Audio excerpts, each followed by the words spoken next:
Good afternoon, everyone. Welcome. My name is Joe Davich. I'm the Executive Director for the Georgia Center for the Book. And on behalf of the Georgia Center for the Book, the Southern Regional Council, University of Georgia Libraries, Piedmont College, home of the Lillian Smith Center, and the DeKalb County Public Library, welcome to the 2020 presentation of the Lillian Smith Book Award at the Decatur Book Festival. Thank you so much for allowing us to come into your homes this afternoon. I, of course, would like to thank the DeKalb Library Foundation, who pays for the Zoom account that we are broadcasting to you live right now. Just a few reminders this afternoon. If you would like to purchase copies of the book, the links to Karis Books and More, the local independent bookstore who is providing books for this event, are provided for you. You can just click on those links and order copies of each of the books.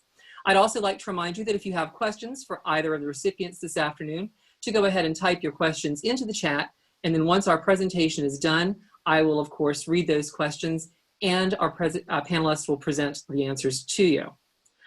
I would also like to remind you that since it is a Lillian Smith themed weekend, that if you would like this afternoon for a few minutes to watch the wonderful Lillian Smith documentary by Hal and Henry Jacobs, Lillian Smith Breaking the Silence, that link is also provided to you in the chat as well. It's an amazing documentary that we had the opportunity to debut last May at the Decatur Library, and it has been shown around the United States. And it truly just shows what an amazing and trailblazing woman Lillian Smith was, and for her namesake, why this award is aptly named. I would also like to draw your attention to, of course, the Decatur Book Festival. The Decatur Book Festival is celebrating its 15th anniversary this year. And although, due to the global pandemic, we have to present the programs virtually, the schedule is absolutely amazing, and it reflects the 15 years that the Decatur Book Festival has invested into building a literary community right here in the state of Georgia and throughout the Southeast.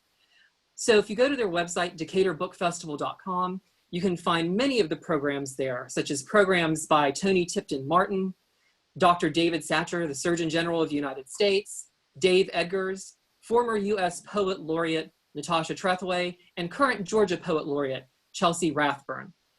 I would also like to draw your attention to the fact that although we are not physically gathering in downtown Decatur enjoying all of the wonderful scenery, the bookstores, the restaurants, we still do need your help. There are costs, of course, associated with putting on events like this, marketing costs, staff costs, and of course, buying the platforms and able to present these to you. And in order for the Decatur Book Festival to come back next year physically and stronger than ever, we do need your help. So I encourage you to donate, if you can, to the Decatur Book Festival so we can continue into our 16th year and beyond. A couple of other notes that I would like to draw your attention to for this year is that we have a brand new logo designed by Jerry Wilson and new trophies for the recipients. Due to shipping and mailing issues that we all are encountering throughout the United States right now, those are not with us yet. However, I can tell you that this wonderful mock-up made by Nate Nardi at Decatur Glassblowing is complete. You can see the beautiful logo with Lillian Smith staring out at us all is embossed into the glass, and they will be set atop bases and with the engraved plaques once we receive them. They will also have brand new gold medallion stickers that we will put on the books, much like some of the Books All Georgians Should Read stickers that you see behind me. And we will deliver those to Karis Books. So if you order copies through them, they will bear the new Lillian Smith book logo. Once again, I'd like to thank you all for inviting us into your homes, for celebrating the remarkable work by these two authors, and continuing to celebrate the legacy of Lillian Smith. I would like to turn our program over now to Charles S. Johnson to speak to you a little more about our recipients and Lillian Smith herself. Charles? Good afternoon. I'm Charles Johnson. I'm president of the Southern Regional Council. On behalf of the council and its partners, I want to welcome you to this 52nd annual and first ever virtual presentation of the Lillian Smith Book Award. Let me begin by providing a little context. In the years just after the Second World War, when others were charting a cautious course on racial things, calling for a more humane treatment within a segregated system, Lillian Smith, nearly alone among colleagues boldly and persistently articulated an entirely different truth that is a completely desegregated South. And following her death in 1966, the Southern Regional Council established an annual award in her name to recognize authors whose work carries on the tradition of Lillian Smith, work of outstanding moral vision and literary merit, which honestly portrays the South, its people, its problems, and its promise. And for the last several years, this award has been presented as a partnership between the Southern Regional Council, which established the award, the University of Georgia Libraries, which house the Lillian Smith paper, the Georgia Center for the Book, which presents the Decatur Book Festival, and Piedmont College, which operates the Lillian Smith Center in Clayton, Georgia. Now, there are many people who have a hand in bringing this event to you every year, but I want to give special recognition to our heroic and distinguished panel of jurors who worked their way through the 44 books that were nominated this year. They include from Morehouse College, Dr. Vicki Crawford, from the Board of Regents of the University System of Georgia, Merrill Penson, from the Atlanta Fulton Public Library System, James Taylor, also from Morehouse College, Dr. E. Dolores Stevens, and our chair from Clark Atlanta University, Mary Quine Bailey. Please join me in thanking the jurors. Now, this year's award recipients are very much in the tradition of our previous honorees. Dr. Jelani Favors received his master's degree and PhD at the Ohio State University. He is currently an assistant professor of history at Clayton State University. We honor him today for his distinguished book, Shelter in a Time of Storm, How Black Colleges Fostered Generations of Leadership and Activism. Now, we live in a time when some are only now discovering the existence of historically Black colleges and universities due to the role that one of them played in the life of our current Democratic vice presidential nominee.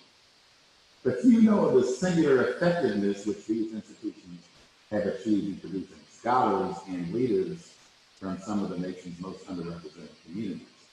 You will still know what Dr. Favors' book illustrates, and that is the role that these institutions have played in reinforcing a sense of community and launching the African American freedom struggle in the larger civil rights movement.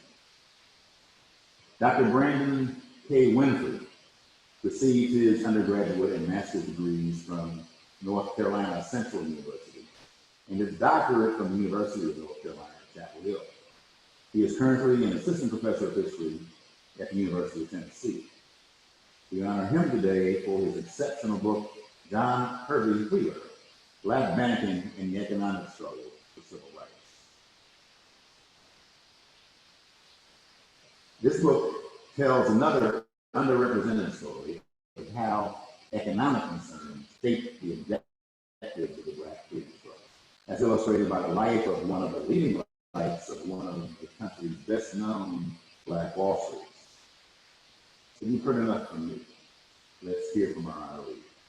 Without further ado, I present to you Dr. Jelani Favors, recipient of a 2020 Lillian Smith Book Award for his book, Shelter in a Time of Storm, How Black Colleges Fostered Generations of Leadership and Activism.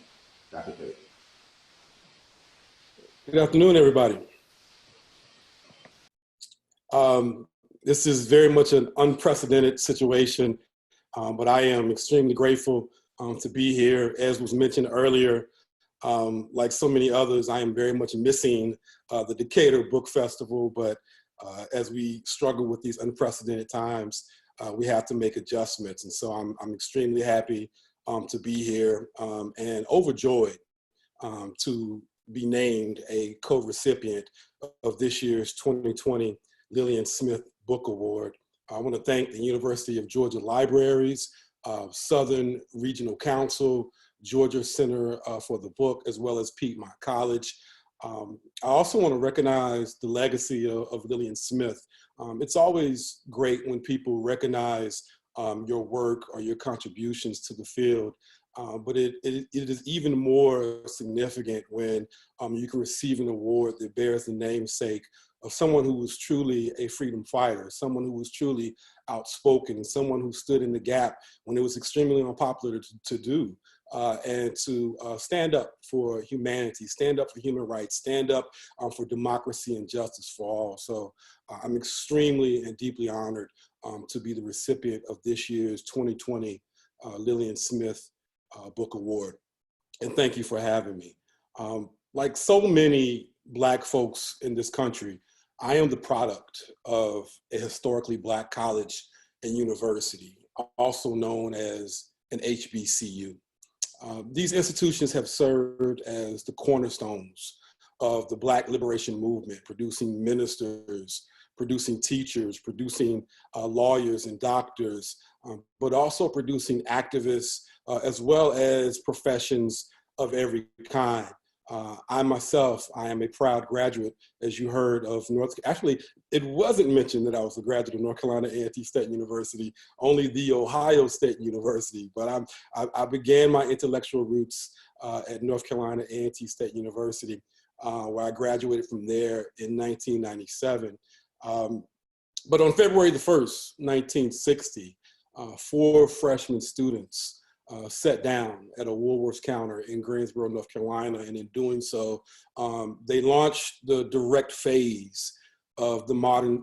action phase of the modern civil rights movement. And this is a movement, this is a development, political and social development, which still reverberates throughout our country to this very day. I finished A&T in 1997, and it was then that I made my way to Columbus, Ohio to go to graduate school at, again, the Ohio State University. I began in the master's program in African American Studies, and I came under the tutelage of Dr. William Nelson, Jr. Now, when I was at A&T, we talked a lot about the sit-ins. We talked a lot about the civil rights movement. And when I arrived at Ohio State, I didn't really want to continue down that path. That was something that I thought that I had exhausted, but it was Dr. Nelson who actually first encouraged me to take a second look, to dig deeper, and that indeed the story of student activism had never really been fully told. And so I began to do that. I did a master's thesis under his direction, and then I came across the street to the history department where I began my PhD in history in 2000. And it was there in that program that I took a class under Dr. Beverly Gordon at Ohio State University, and it was entitled The History of Black Education. And that was one of the most profound, one of the most impactful classes that I ever took.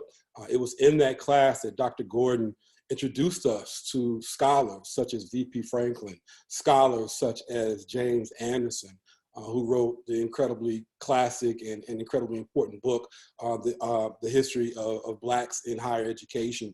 But she also introduced me to the work of Vanessa Siddle Walker. Vanessa Siddle Walker, ironically, won this award last year for her book, The Lost Education of Horace Tate. All these scholars and so many more made an extreme impact on my understanding on the history of Black education.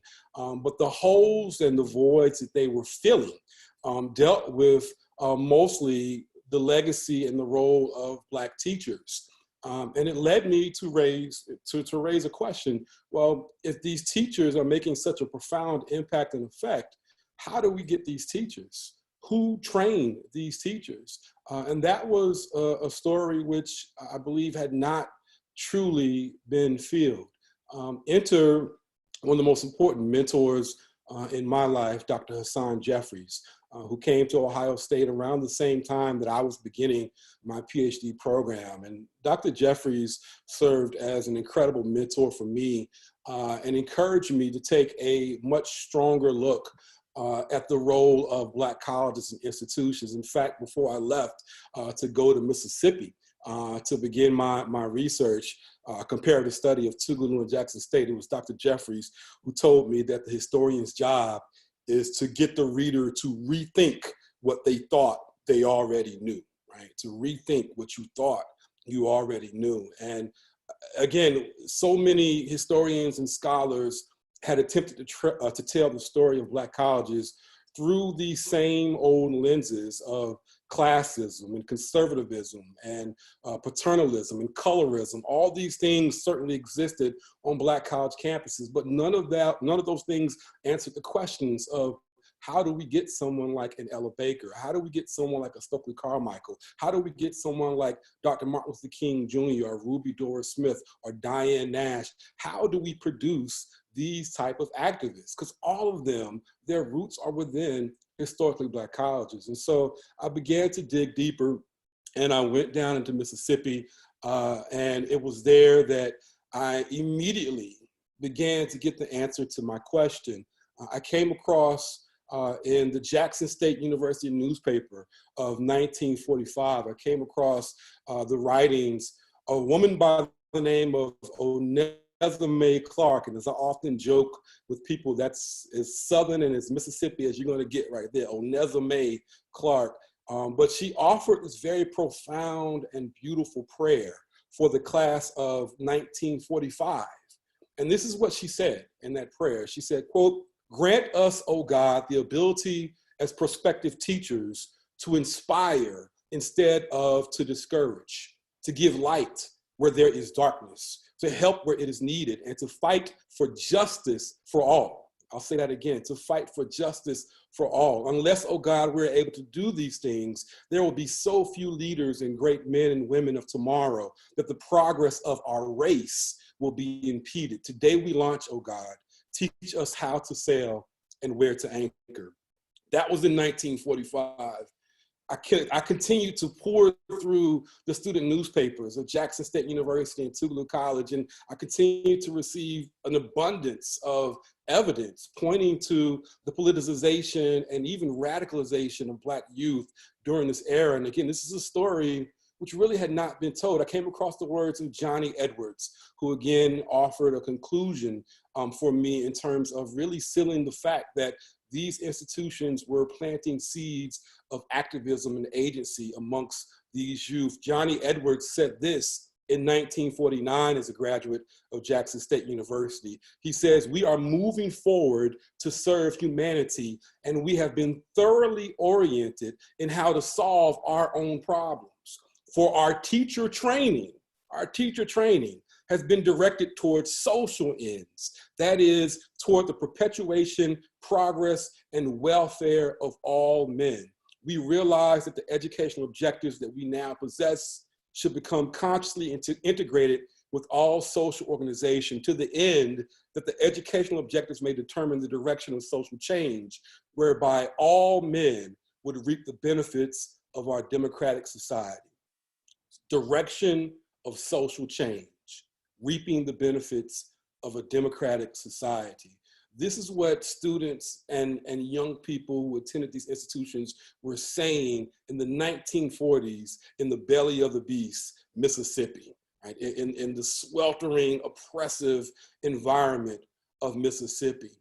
But again, as I came across these students, the next question became, well, who was teaching them, right? And so I began to uncover the works and the writings of people like Octavius Catto at Cheyney State University, which began as the Institute for Colored Youth, people like Fannie Jackson Coppin, people like Margaret Walker and Jane McAllister at Jackson State University, people such as Joanne Robinson at Alabama State University, and the president of Alabama State University, Harper Council Trenholm. These people acted again as mentors, as seed planters, as they began to engage with Black youth.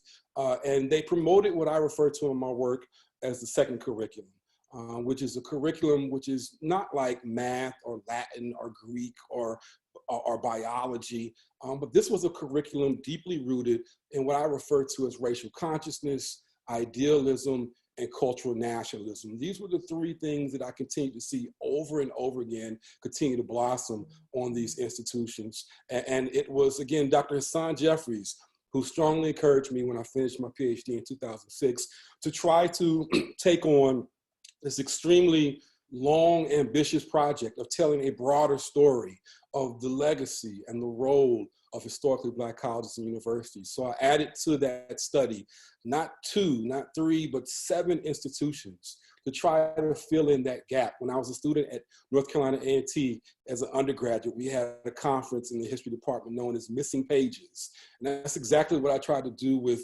my research and this monograph, is to fill in those missing pages of historically Black colleges to help us understand how, through the agency and through the proliferation of the second curriculum, Black students were exposed to a long history of race consciousness and idealism and cultural nationalism. Over and over again, students were talking about citizenship and democracy. They were being drilled in it, trained in it, during an era where Black folks were constantly denied citizenship and democracy.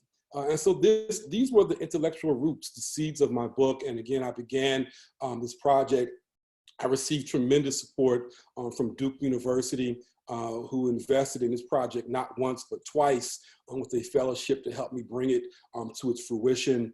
And in last year, 2019, this book finally came to life, Shelter in a Time of Storm: How Black Colleges Fostered Generations of Leadership and Activism, telling the story of 7 historically Black colleges and universities. The Institute for Colored Youth, also known as Cheyney State University, founded in 1837, is where I began my story. I continued also by retelling the story of Tougaloo during the Nadir. I moved forward from there to tell the story of Bennett College, one of 2 single-sex institutions dedicated to educating African-American women. From there, I told the story of 3 institutions in the midst of this post-World War II environment, which I felt was the largest gap in our understanding. So between the 1930s through the 1950s, that story really had not been filled in. And so I attempted to tell that story by looking at the roles of Jackson State University, looking at the roles of Alabama State University, and the role played by Southern University. And then I conclude by telling the story of what William Chase said was the center of the Black Power movement in the South, Greensboro, North Carolina, by looking at it through the lens of North Carolina A&T State University, my alma mater. Then I conclude with my epilogue, which tries to make sense and bring the story full circle. It was truly a labor of love and an emphasis on labor. So I'm extremely grateful that the Lillian Smith Book Award and the jurors of the Lillian Smith Book Award looked upon this book very favorably, who truly believed that I was indeed filling in a missing page, a page which informs us of our past, but also gives us an understanding of our present as well. What role can these institutions still play, still serve, in continuing to plant seeds of agency amongst its students? We are living in a very tense moment where once again, white supremacy, racism, racial violence is very much appearing on the scene in the same ways in which it has appeared in past generations. What answers can these institutions provide for us as we continue to move forward? And I hope that this book will answer that in some ways. Again, not just telling the story of the past, but also highlighting what the ultimate question of what now? How do we address these issues that are continuing to plague us? And I do believe that the history and legacy of Black colleges hold some answers to how we can address this by continuing to develop students like Onezime Clark and Johnny Edwards and the countless other students who emerged from these institutions and declared that they were going to be agents of change. Thank you once again to the Lillian Smith Book Award. Thank you to the jurors. And I'm extremely, again, grateful to be this year's honoree for the Lillian Smith Book Award. Thank you. Thank you, Dr. Favors, and congratulations again. It's now my pleasure to present to you Dr. Brandon K. Winford, recipient of the 2020 Lillian Smith Book Award for his book, John Herbie Wheeler, Black Banking and the Economic Struggle for Civil Rights. Dr. Winford.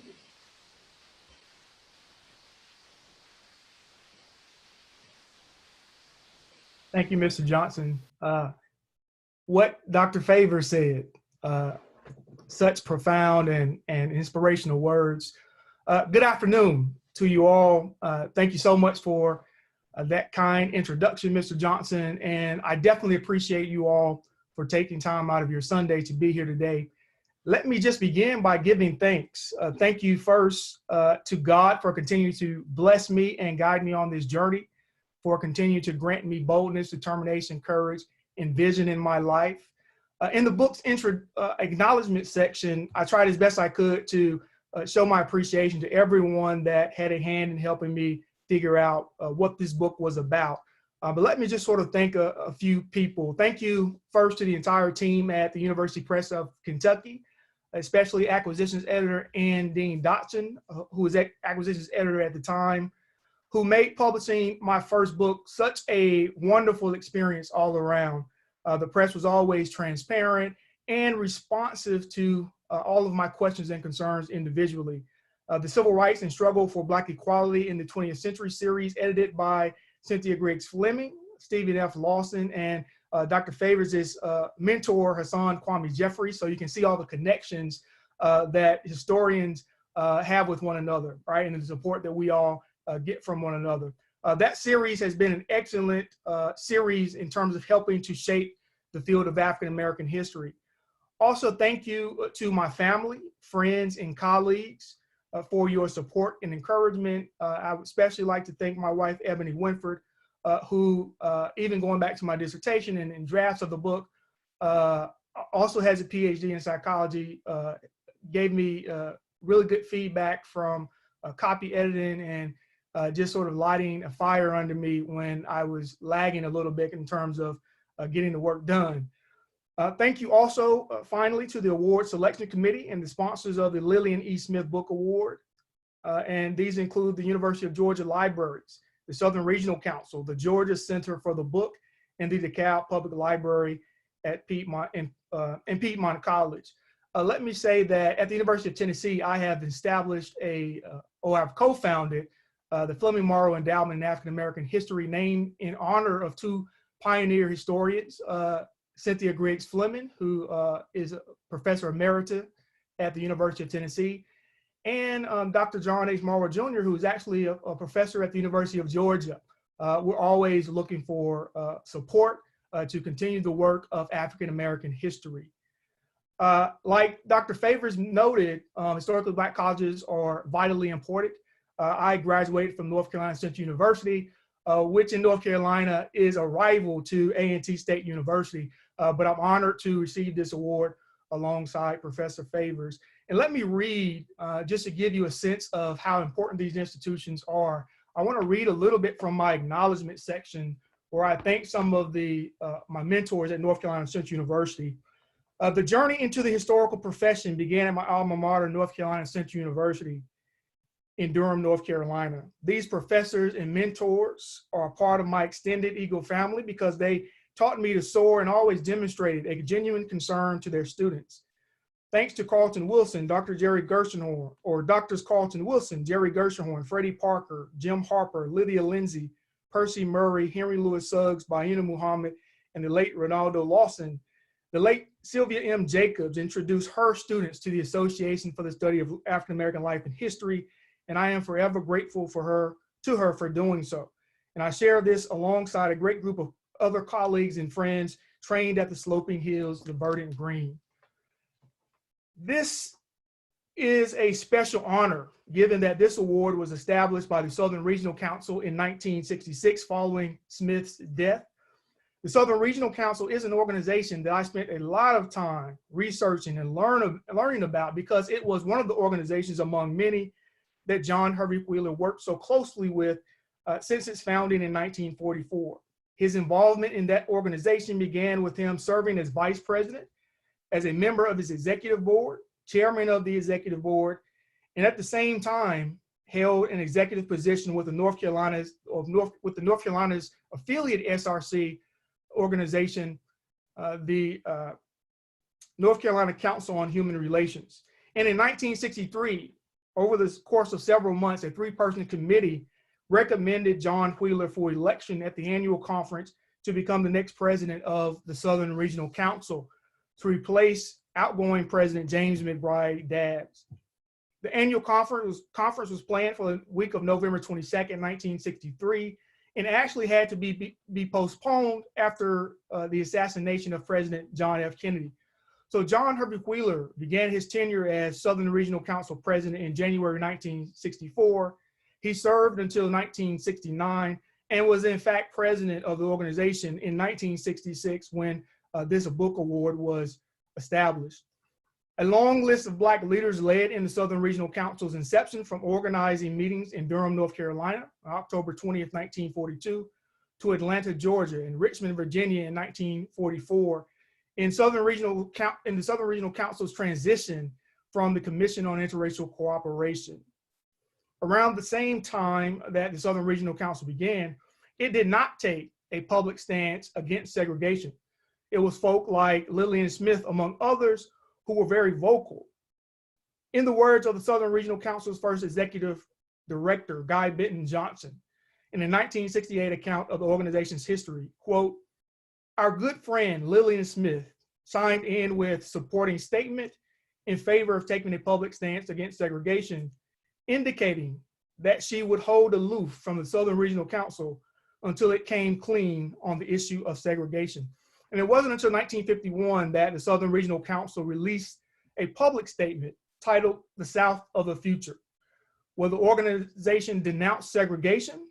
And I believe this statement is still relevant for us today.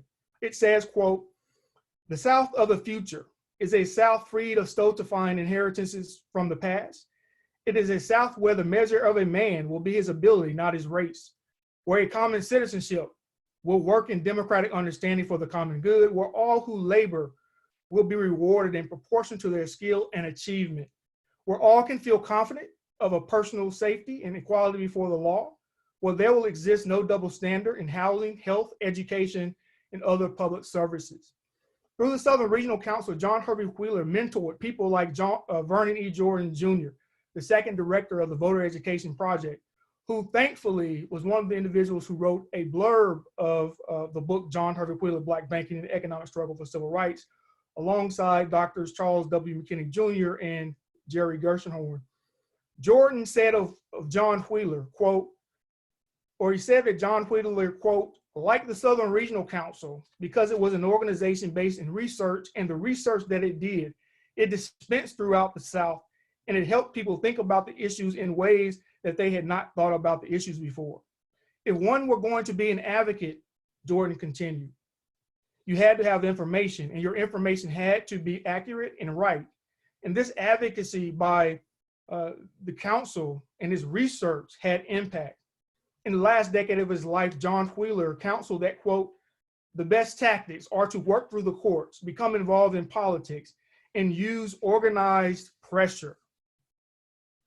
I didn't set out to write a book about civil rights and Black business history. In my naivete, I felt like civil rights history had already been done, right? But how untrue that was. John Wheeler was such a interesting figure to explore and learn about his life, because at the height of the modern civil rights movement in the mid 20th century South, John Herbert Wheeler had his hands in everything related to civil rights and Black business history, right? He was a kind of a behind the scenes power broker, someone who was not necessarily out front in the ways that we tend to think about civil rights leadership. And so this book really only captures a small, very small crumb of Wheeler's larger story. And I was thankful that the Robert W. Woodruff Library at the Atlanta University Center, who received the collection, the John Herbert Wheeler papers in 1979. So from 1979 all the way through 2006, those papers had sat in the archives of the library. And it was in 2006 that I had the opportunity to begin to explore those materials. And the archives, the head archivist allowed me to go into the collection for the first time. And it was a 10-year period between 2006 and 2016 before those materials were fully processed and open to researchers. And so I was so very thankful to have the support of archives, especially our archives at our historically Black colleges and universities hold a significant amount of research and materials that are rich in helping us uncover and continue to tell these stories. In this book, I try to capture the approach that John Hervey Wheeler took to his civil rights activism. John Wheeler argued, and his career in activism demonstrates this idea of what I like to call New South prosperity. In other words, New South prosperity was this idea that full citizenship, racial equality, and civil rights were actually the prerequisites for Black economic power. Economic independence, like so many people had argued in the first few decades of the 20th century, was not possible from John Wheeler's perspective until they first had citizenship rights. All right. More importantly, John Wheeler felt that Black economic power was crucial in order for the South to advance materially when compared to other regions. Wheeler navigated and sought to fulfill the ideas of New South prosperity through what I like to call Black business activism. He's used his economic sense as a Black banker, his legal skills as a civil rights lawyer to fight through the courts. He utilized organizational pressure and advocated Black political participation to bring about the kind of change he envisioned. One of his favorite quotes and refrains, all right, I think is vitally important when we think about the new political age that we're in now. He said, quote, "The battle for freedom begins every morning." And essentially what that meant was the struggle for freedom and citizenship was something that was continuous. It was something that was not going to happen overnight. And once you worked on a particular issue and felt that you had achieved and solved that problem, you still had to put your clothes on the next day. You had to get up the next morning, the next day, because there was always another issue that needed to be addressed. So when I look at the life of John Wheeler, it definitely captures the essence of that motto that he lived by. And I think there are significant lessons for us in this, in understanding the story of John Hervey Wheeler. Let me close by, again, thanking the Lillian Smith Book Award Selection Committee and all of the sponsors for this very important and heartfelt recognition. I'm honored to have my name mentioned alongside so many great historians and other authors, including Professor Favors, whose work has helped move this narrative forward in profound ways. Thank you. Thank you so much, Drs. Favors and Winford, for those wonderful speeches and things for us to think about.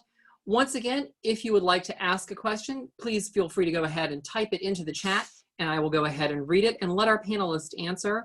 Right now, gentlemen, as everyone's typing, what I was really struck by in both of your acceptance speeches, and you know, Dr. Favors said this in his about rethinking what we already know.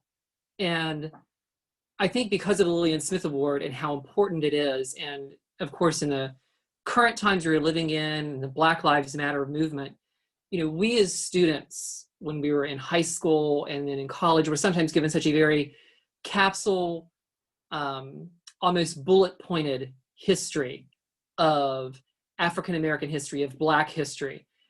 You know, how important is it that these stories and almost like these hidden gems of Black history are brought to the forefront? And, you know, how can we make sure that we are always rethinking what we already know, that it is not just, you know, our history education doesn't get left our senior year in high school, or once we complete a certain level of course study in college, that we continue to look for these histories and to continue to rethink and reframe those histories? Yeah, great question. Thank you for the question. And, you know, I think that one of the things that struck me about this research on historically Black colleges and universities is how deliberate and intentional they were in their curriculum, in their development of young race men and race women. And I think that we have to be very deliberate and intentional about how we approach filling in these gaps. Again, you know, my mentor, Dr. Jeffries, he talks about this hard history and how we have to be willing to understand and engage with this hard history. Well, generations of African-American students were very much exposed to this hard history. They weren't exposed to this Disneyfication of American life. They weren't exposed to this false mythical nature of who we were as a nation. They were exposed to the truth about who we were as a country. But more importantly, they were taught and trained to be agitators for justice, to move forward and to fully address these issues. Again, you don't have someone like John Harvey Wheeler unless you have a Morehouse, right? And so again, this is one of the components of that set curriculum, cultural nationalism. He was shaped by that environment. He was taught to be a very proud race man. And then of course he carried that on to North Carolina Central University. And so we have to be very deliberate and intentional about how we engage young people, training them, educating them, highlighting them to the truths about who we are as a nation, and in doing so, empower them with the ability to move forward as change agents.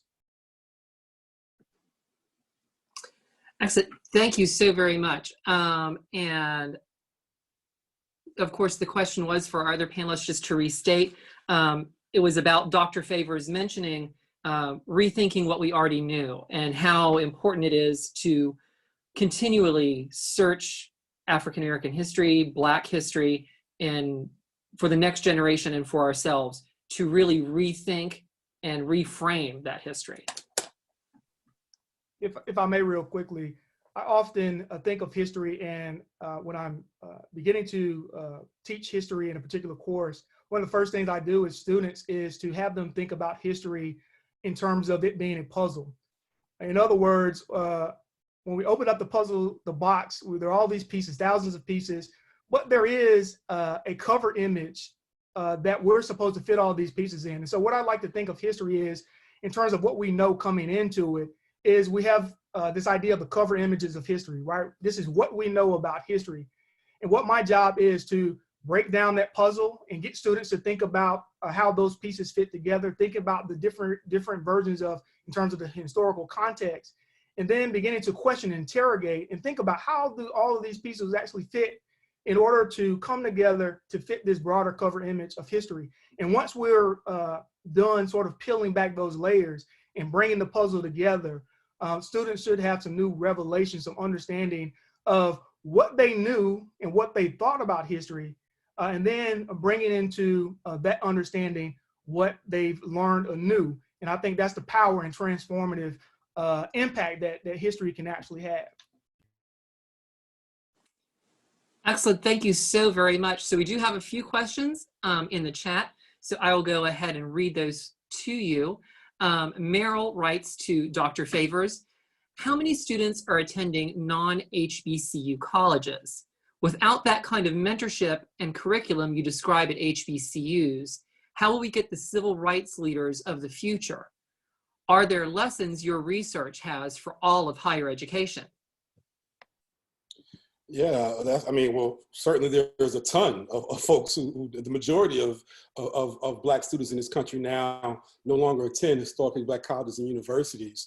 And what they have attempted to do is to carve out space at Ohio State University, where I went to grad school, space at the University of North Carolina, Chapel Hill, space at UCLA, space at all of these predominantly white institutions where they can thrive and exist and be unapologetically Black. And what many of them are discovering, increasingly discovering, sadly, particularly in this era of heightened tension, is that those spaces are not conducive to sheltering them, to nurturing them, to providing them the type of support that they need. And thus, we are indeed beginning to see a small uptick in the enrollment of historically Black colleges.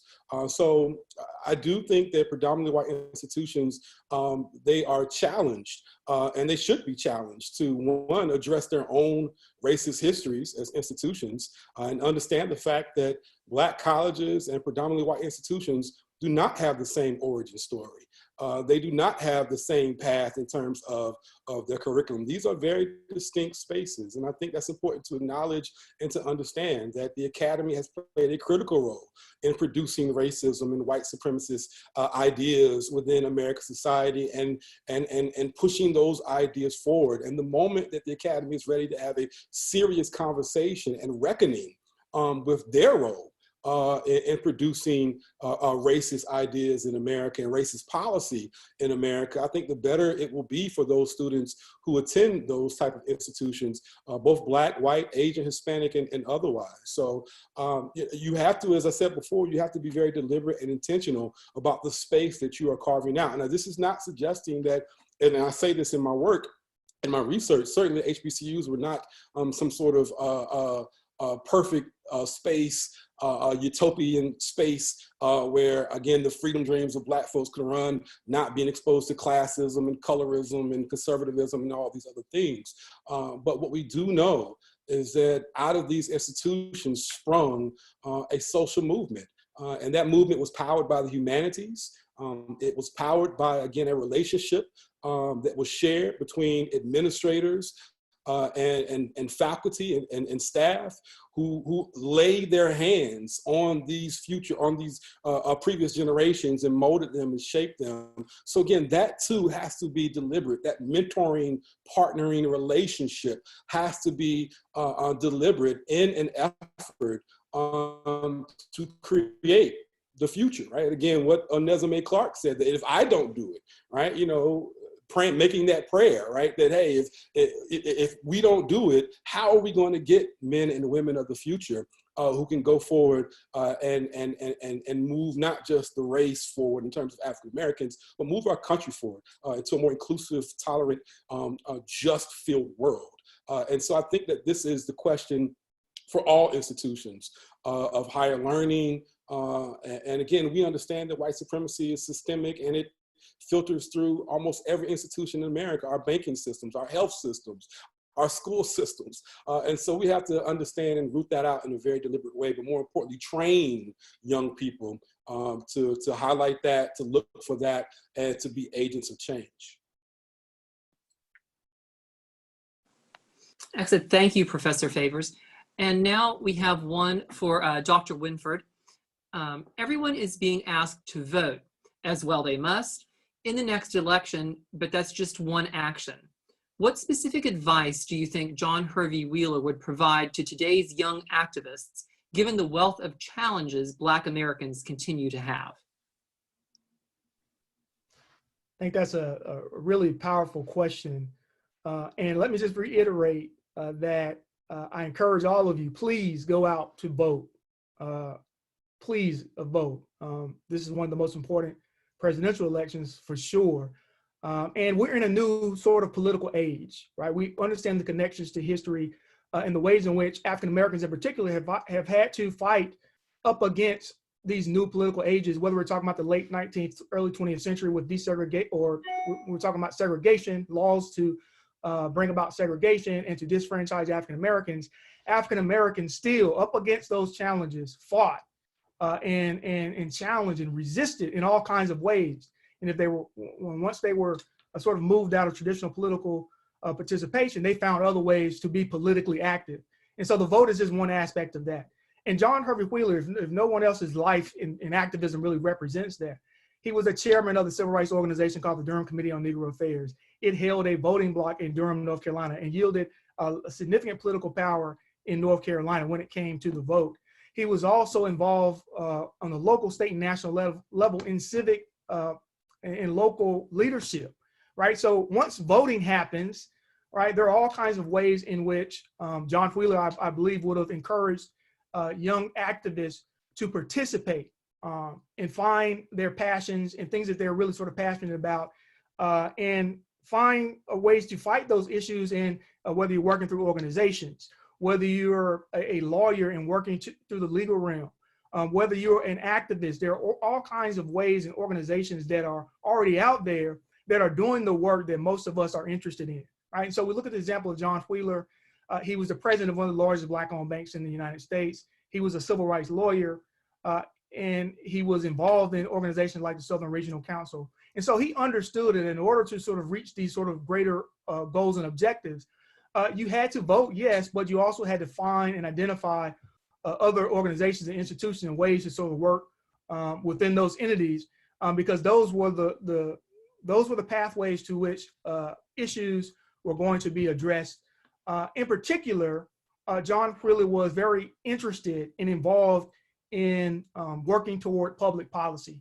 And we should understand that those issues are always connected to one another, right? But public policy is something I think he would encourage activists to explore, think about and consider ways to bring about changes in public policy. When we think about voting, yes, voting matters. When we think about sort of the passage of the Civil Rights Act of 1965, once that was passed, millions and millions of African Americans now had the right to vote, which meant that when you voted, political leaders had to now take your concerns and issues into consideration, right?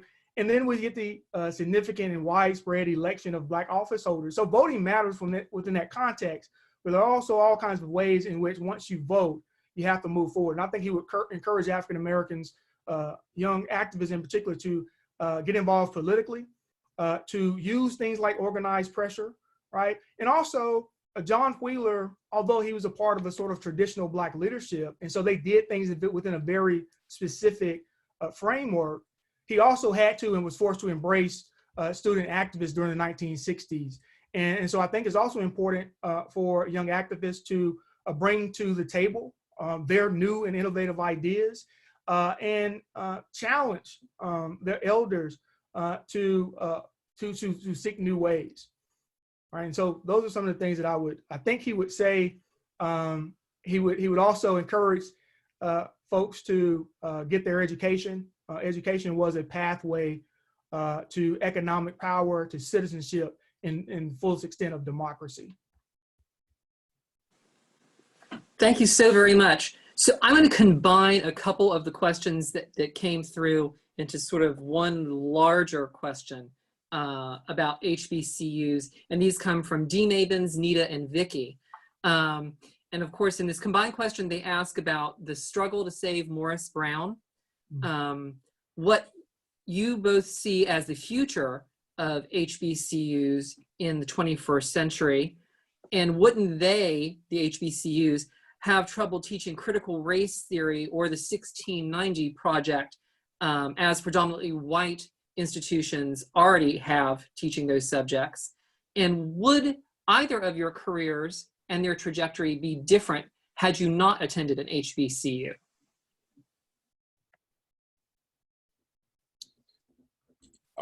Brandon, you want to jump in on that, or you want me to start? You can go. Okay, so I'll answer the last question first. There is, I really don't, it's hard to put into words what my alma mater, North Carolina A&T State University, has meant to me. This is probably something that Brandon doesn't know, and I usually don't share it a lot, but my freshman year in college, I actually went to North Carolina Central. So I attended North Carolina Central first before transferring to that rival institution, North Carolina A&T State University. But I transferred to be closer to my mother after my father passed away suddenly in 1994. And it was at North Carolina A&T State University that I had faculty who wrapped their arms around me at the most critical moment in my life, where I often was depressed. I often wasn't sure about my future as a student. But as so many people say, and this is not just my testimony, this is the testimony of countless HBCU alumni. I had professors who believed in me when I didn't believe in myself. And that relationship, it mattered. Not only that, but I was also in this radically Black space that highlighted so much of my history and my past, and embedded that within me. And that's something that you can't really recreate at predominantly white institutions. As I said before, a number of Black students carve out Black student unions and even have their own separate Black graduations at PWIs, and they do what they can to survive the racial hostilities that they encounter. But it's something to be said for matriculating at an institution where that institution was founded for you. That its curriculum was developed to support you. And when I say you, I don't mean you as an individual, but you as a collective. So I thank God for our HBCUs. I thank God for North Carolina State University. I thank God for North Carolina Central University. These spaces have played a critical role in shaping who I am. To address some of the other questions, I think one of the things that we have to remember about these generations that emerged out of Black colleges is how deeply impacted they were by the humanities, by the social sciences. Over the last several years, I would dare say 20, 30, maybe even pull it back to 40 years, so many historically Black colleges have now embraced these STEM fields. And as I often tell people when I talk about this is not to denigrate STEM as an emerging field, which certainly is catering towards the interests of so many of our students. And we also realize that STEM, of course, at many of these institutions, it pays the bill. There's so much research dollars within these new fields, and Black colleges are starving for that type of financial support. But I want to point out something that was said in 1957 by Professor Rodney Higgins, who was a professor of political science at Southern University. Not only was he a professor of political science, but he was a founder of the political science program at Southern University. And that program went on to produce scores of Black political scientists, literally the first National Council of Black Political Sciences, or organization which is still alive today, was founded on Southern University's campus. The first meeting was founded on Southern University's campus. So, but this is Rodney Higgins in 1957, speaking at the National Council of the Social Studies in 1957. He says, quote, "Science and mathematics, important as they are, cannot provide solutions to many of the grave problems that we face today. The most serious issues of our time lie within the field of human affairs. For the solutions to these problems, we must look to the social sciences and humanities." That's from Rodney Higgins in 1957. Fast forward it to 1981. Some of you may be familiar with the name of Gwen Patton.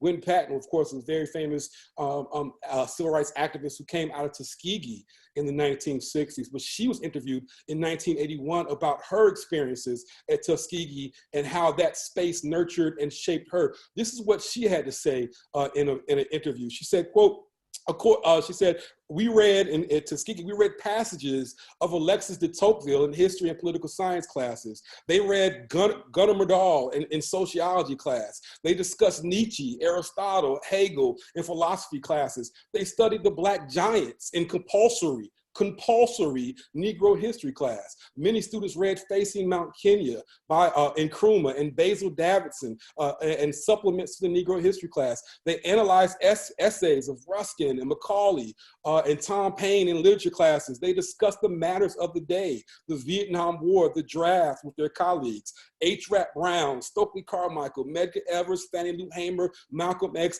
It should not have been a baffling wonder to the administration and the faculty that Tuskegee Institute was producing critical thinkers in an age when critical decisions had to be made." Again, this shout out that Gwen Patton delivers to the humanities cannot be understated, right? And so when we look at the history programs, when we look at Black studies, when we look at women's studies and ethnic studies and all of these humanities programs that emerge in the 1960s, one, we should understand that these type of efforts were already being filled in going back to the 1830s, 1840s, when these institutions were first founded. They were creating a type of dedicated space where students could be exposed to this very powerful counter narrative.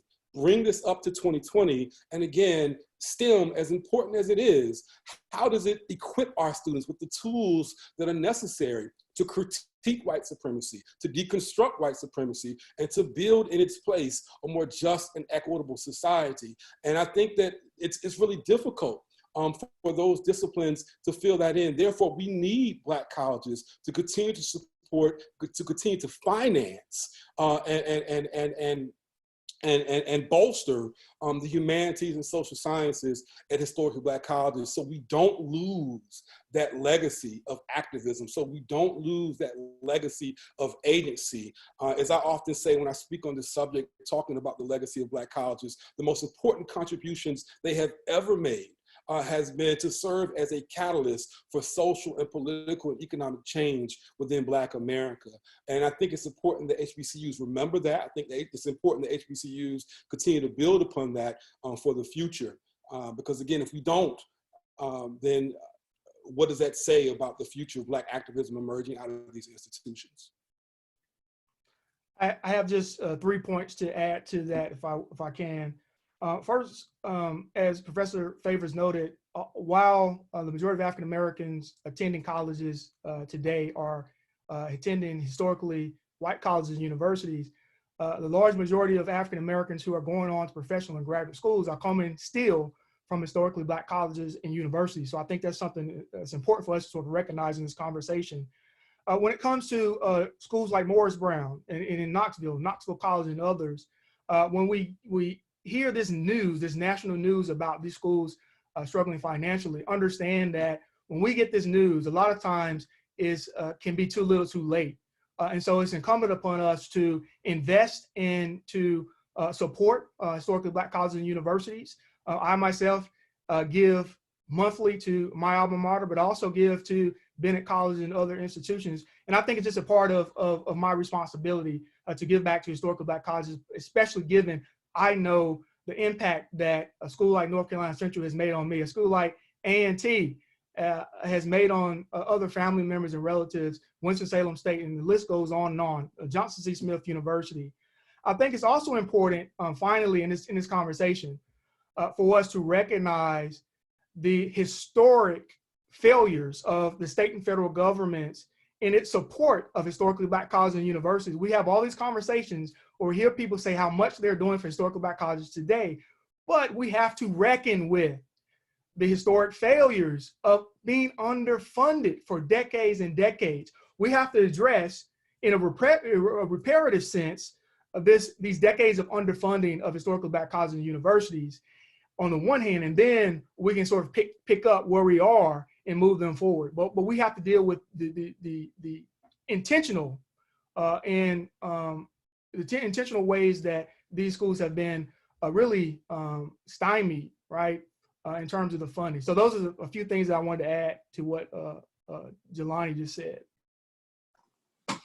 Excellent. Thank you both so much. We have a few more questions before we wrap up. You all are making me work today. I've got like more notes scribbled than Barbara Walters during this whole thing. But real quick, before I get to those last few questions, there was a lovely comment from Yvonne, who said that she is just so pleased to be part of the program today and to hear you both speak, and that her father, her Black historian father, graduated from Storer College that is now closed, I believe I read in the comments. So I do have a question. I'm going to combine two questions real quick about, of course, history and teaching history and Black history. And one question is, these are profound presentations that we have received today. Thank you so much to the Lillian Smith Book Awards for bringing your work to a larger public audience. May I ask our historians how they see this moment and this time in United States history in this year of American history?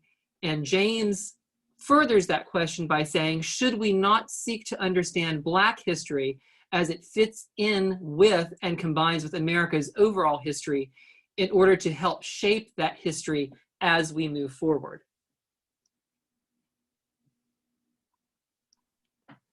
Without question, you know, and before I go on to answer that last question in terms of the importance of Black history, I want to shout out Storer College, which was mentioned at the outset of that question. I began my book with the story of Storer College.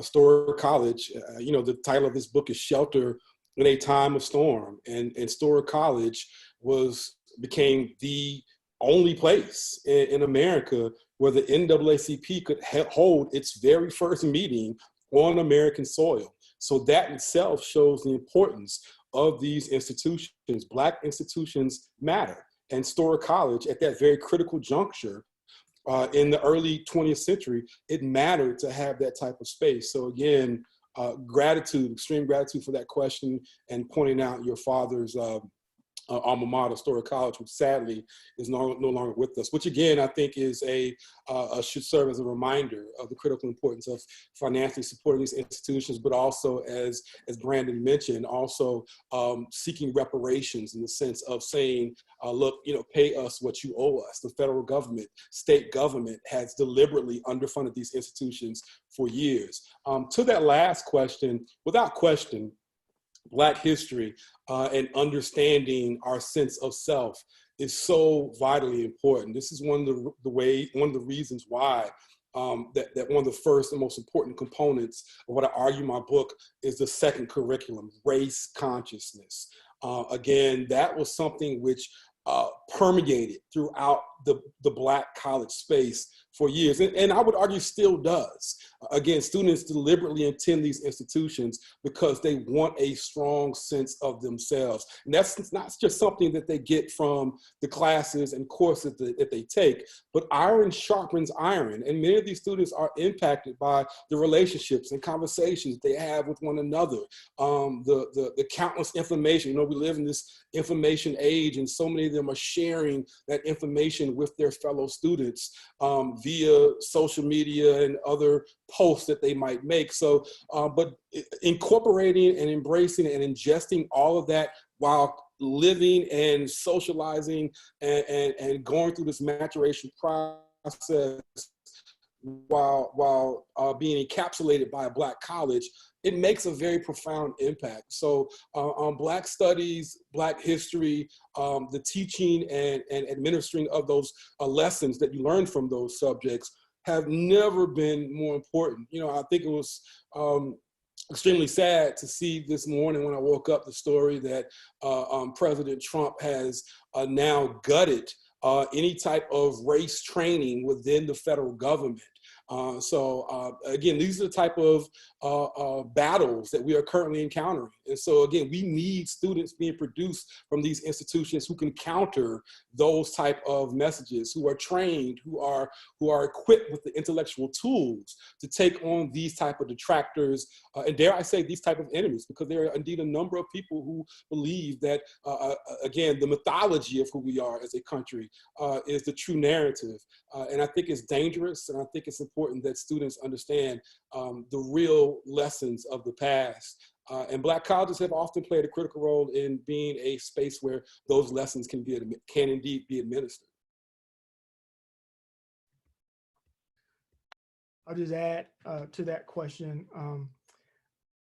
It's important for us to understand that, I like to talk about these new political ages. And it's important for us to understand that this is a new political age that we're facing. On the other hand, citizenship, and particularly the citizenship rights, the civil rights of African Americans, has always been challenged in citizenship in American society. In many ways, has always been tenuous for so many people, right? And African Americans are the best representation of how that citizenship has been tenuous.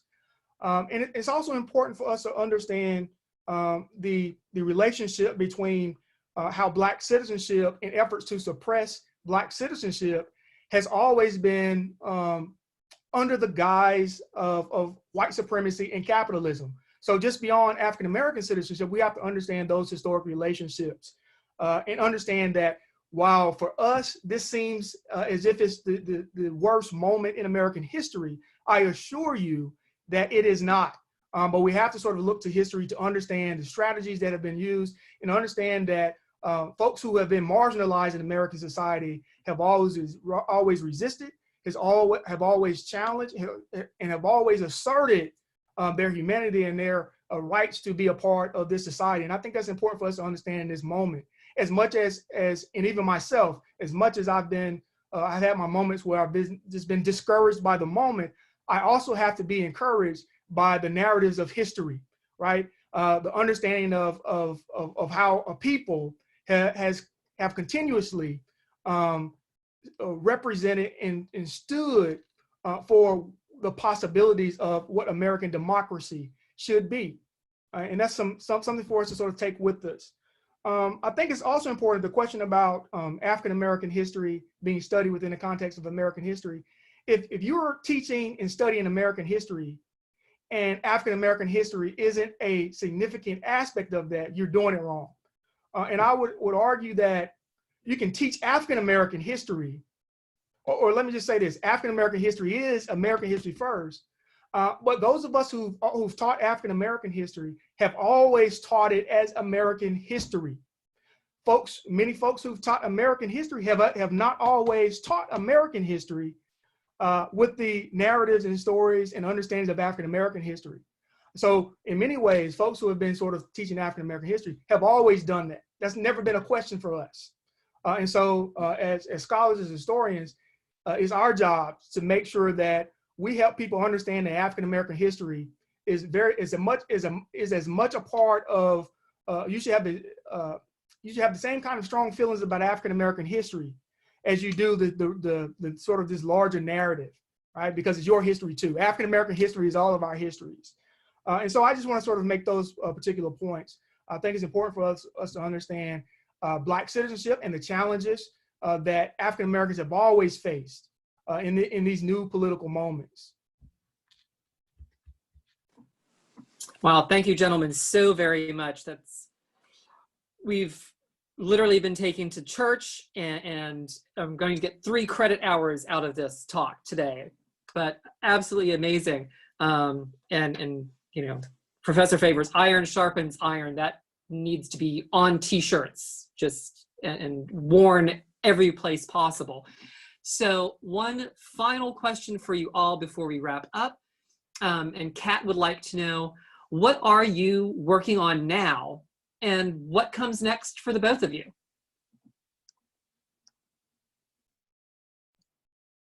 So I'm going in a completely different direction with my next monograph.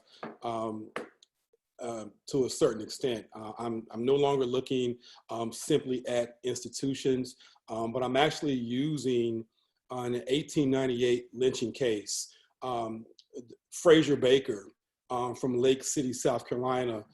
Frazier Baker in 1898, along with his 1-year-old daughter, they were lynched in Lake City, South Carolina, because he was a Black postmaster.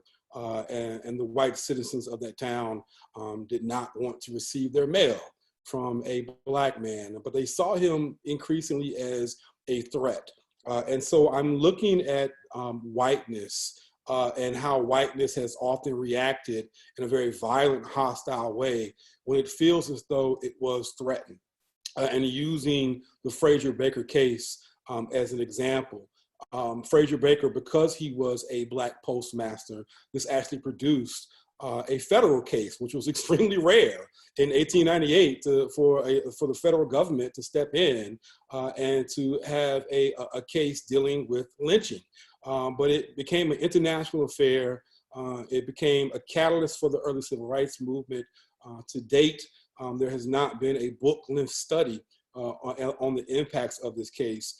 So that's the next direction that I am going in, is exposing the history of that case, but also what it teaches us about whiteness and how it often responds when it feels as though it's under threat. And I believe that we can currently see in today's contemporary society how that is playing out. So I also hope to draw some very contemporary analysis as I conclude that study moving forward.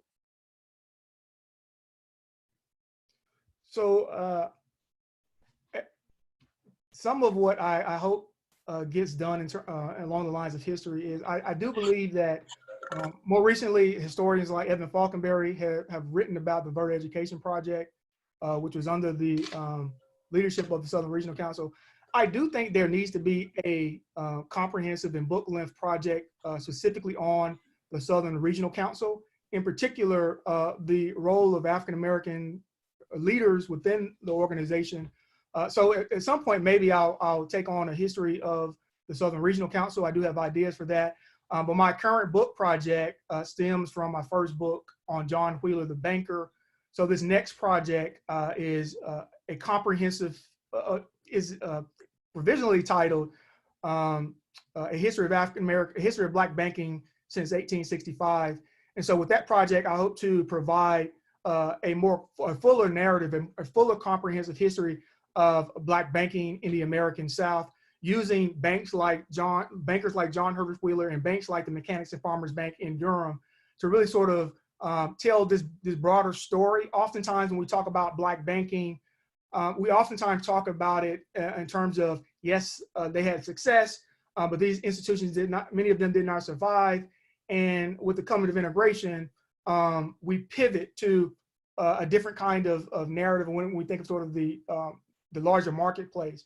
And so oftentimes we talk about this history, they ended with the coming of integration, and we move along. But what I want to do is recenter the stories of Black banks, looking at the stories of the bankers, the employees, the officers, the managers, the customers, which represent a cross section of class from domestics to professional African Americans, and so really sort of capturing within these demographics this story of Black banking, right? Who are these people? Why was the Black banking, or in what ways did the Black bank, although we understand that the resources by 1959 of all Black banks was around $48 million. There are 15,000 banks in operation in the United States at this particular time. The resources of Black banks was a small part of that, but within the African American communities and where these banks actually existed and operated, they were important institutions for African Americans in terms of home ownership, in terms of facilitating the building of churches and things of that nature. So these institutions for African Americans were vitally important, but I think all too often, because of their limited resources, we tend to ignore their impact and almost as if they did not matter up against this the larger marketplace, the larger American society. So what I want to come do is retell these stories, give it some, really sort of tell it from a social, political, and economic perspective, and really sort of help us understand the networks of Black banking in these institutions that were in operation in cities like Durham, in Nashville, in Memphis, in Birmingham, in Atlanta, Georgia, and Richmond, Virginia. What's the relationship between all of these institutions? And I'm uncovering some really engaging, interesting stories about these institutions. And so hopefully in the next few years, you'll see that book coming out. Excellent. Well, thank you so much, Professors Favors and Winford, for those inspirational and powerful statements that you made, and as well as the books that you've given us to read. Once again, Karis Books and More will be sending copies to you all via mail if you order them, of both Shelter in the Time of Storm and the John Hervey Wheeler book. Karis Books and More is, of course, one of the oldest feminist bookstores in the United States that is still operational. They have been soldiering on during this pandemic, delivering books by mail, like many of the independent bookstores who do curbside pickup, who do books to your home. I encourage you all to support our independent booksellers. I encourage you to support Black independent bookstores and Black-owned businesses. I encourage you all to look deeper into history, to look deeper into Lillian Smith and what she wished to accomplish. Like Dr. McHaney said in her comments in the chat, I also encourage us all to practice empathy, and that we learn about Black history, we learn about Black stories, because Black history matters, Black stories matter, and Black lives matter. Thank you all so very much, and we will see you all again very, very soon. Thank you. Thank you. Good seeing you all.